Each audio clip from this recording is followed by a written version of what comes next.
want to start us off, and then we'll take questions.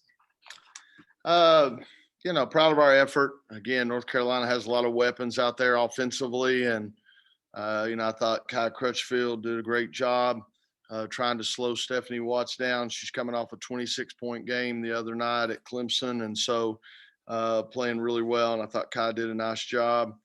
We had Raina trying to keep up with Petra. She hit a couple of threes, but overall, I thought she did a nice job. And just overall, team defense was much better, more energy flying around. Jakia Brown-Turner, unbelievable week she's had between this game and the Wake Forest game. She's definitely a strong candidate for Player of the Week in the ACC, in my opinion. Kayla Jones, proud of her. She started out at halftime. She was 1 for 7 from the field. So in the second half, she went 8 for 10. And that's not easy. A lot of times player will get down and it'll snowball on them. But she did a great job of turning that around. And then Elisa Kinane, a double-double. Just an unbelievable job on the boards and knocking down free throws. So a good team win, definitely. All right, Aaron, you want to start us off? Yeah. Hey, Wes, 3-point shooting in the first game. They made a season high 11, and they obviously haven't shot the ball well most of the year. Did you guys do anything different? I mean, was it kind of a law of the averages that I think they missed their first 16 today, that if you do your normal thing, it should pan out? Yeah, you don't want to get away from what you want to do. Now, we did play pick on the ball different this time. And I think the first half, especially, it was effective. They got to a point though, they were just putting their head down and going to the hole, and we had trouble, keeping them in front of us. Obviously, Deja Kelly, Stephanie Watts, and then I thought the first half, Usby, I don't know how you pronounce that, Usby, whatever, but did an unbelievable job of running the floor. I think she had 8 points at halftime, and they again. Janelle Bailey's tough down there on the block. So they got a lot of people that can score the ball, and keeping it in the low 60s is more what we want to try to do. So, like I said, I thought we, as a team, did a pretty nice job for the most part. To follow up just really quickly, Jakia had a great game scoring. Kayla's had big games, another one today. We know what Elisa can do. What does it say about this group that you have multiple people that can sort of step up with really big scoring games, that it's not just one person you've got to lean on?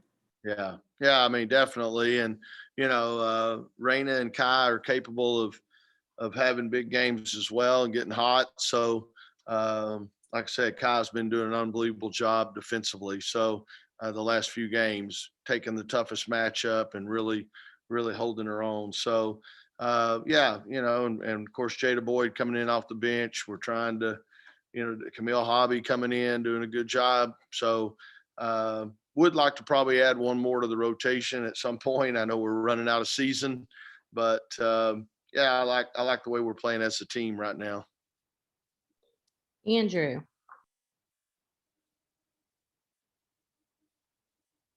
Wes, what did you feel like the biggest difference was for you guys offensively between the first and second half today? Yeah, I'm not sure. I mean, I think we settled down a little bit offensively and shot the ball better, obviously. That's the thing. When we went over there, I mean, they shot the lights out. You got to give them credit. I know you have a chance to guard them, but I'm just saying they still, when they had an opening, they were knocking it down, and we struggled to shoot the ball over there. Had trouble finishing around the rim, had trouble shooting the three. So I think here, we shot it better. Jakia Brown-Turner made the biggest difference shooting the ball from three.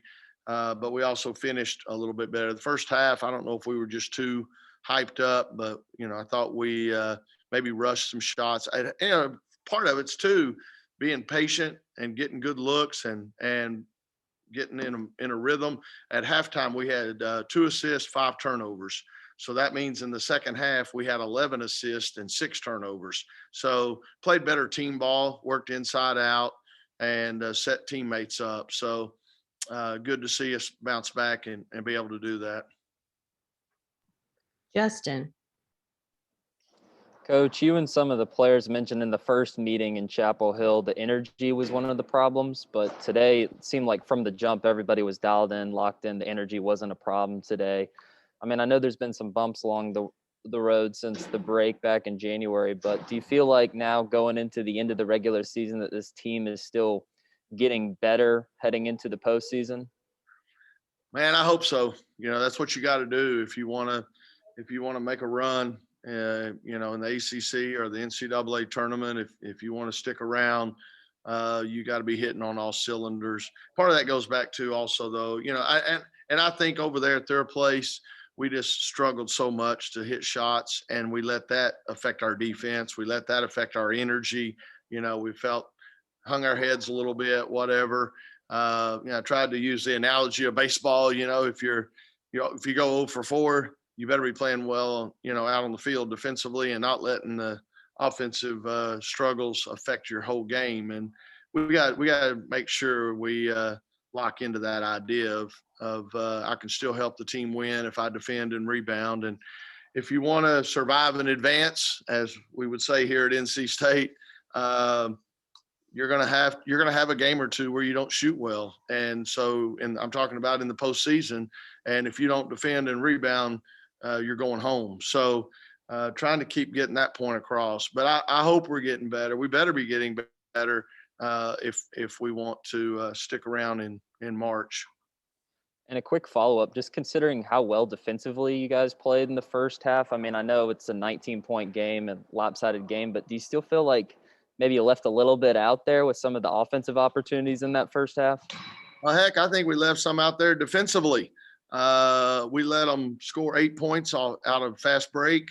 Utsby, again, somebody help me. How do you pronounce her name? But she outran us. She out-hustled us. And like I said, she got 8 points in the first half, and I think they were probably all transition, just beating us down the court. We fouled them some. They hit 5 free throws. So, they had, fast break points, 8, and 5 free throws, 13 of their 21 points were right there. So, yeah, I definitely felt like we left some on the table. And then, like you mentioned, 2 assists, 5 turnovers, didn't shoot it great. So, yeah, I would have liked to have had a better lead at halftime, no doubt, and feel more comfortable. Thanks, Coach. Mm-hmm. Are you going to take a couple more, Brett? Wes, it's kind of a follow-up to the lead into the postseason. You've got, I believe, 2 regular season games left. How much does a performance like this, especially the second half, kind of help build that momentum toward where you want to be? I hope it does. We've got, I'm calling them dress rehearsals. We got 2 more dress rehearsals before we start playing in the postseason, start a new season. But I need to probably lighten up a little bit. I know I'm hard on them.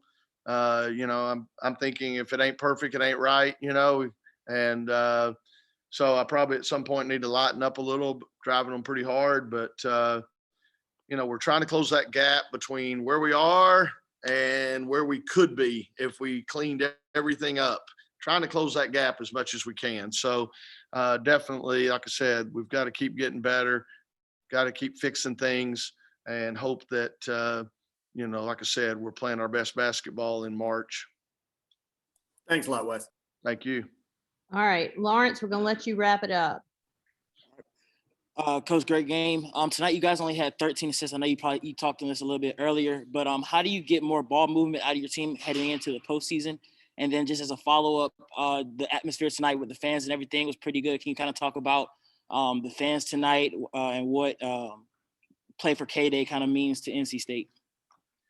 Yeah, this wasn't our typical Play for K game. Obviously, normally it's going to be a sellout, and we're going to have, I'll be honest with you, we were in halftime. I'm not even sure what all they did during the halftime ceremonies and recognitions and all. But it's not, it's really special at NC State because of K-Yow, and it's everywhere it's special, but I think it's at another level here at NC State. So I hate that it wasn't its normal situation, but the fans that were able to be in here and be here, I thought they were into the game and inspired us. And so, as far as the turnovers go, like I said, 2 assists, 5 turnovers in the first half. That's pretty brutal. Part of it might have been we were missing some shots, but I think a lot, and I'll take part of the blame. They had a player or two in foul trouble, and I probably tried to isolate that matchup a little too much, and that makes you go one-on-one and trying to draw the third foul on some people.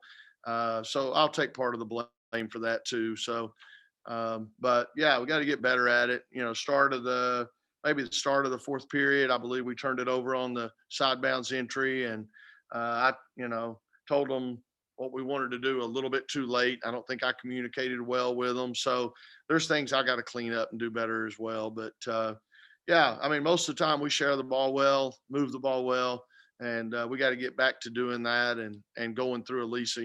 Elisa had more assists than turnovers tonight, so that's a big deal. I've always told her if you ever get that above assist over turnovers, I'll let you play some point guard. So she's got a ways to go, but that was a nice start anyway.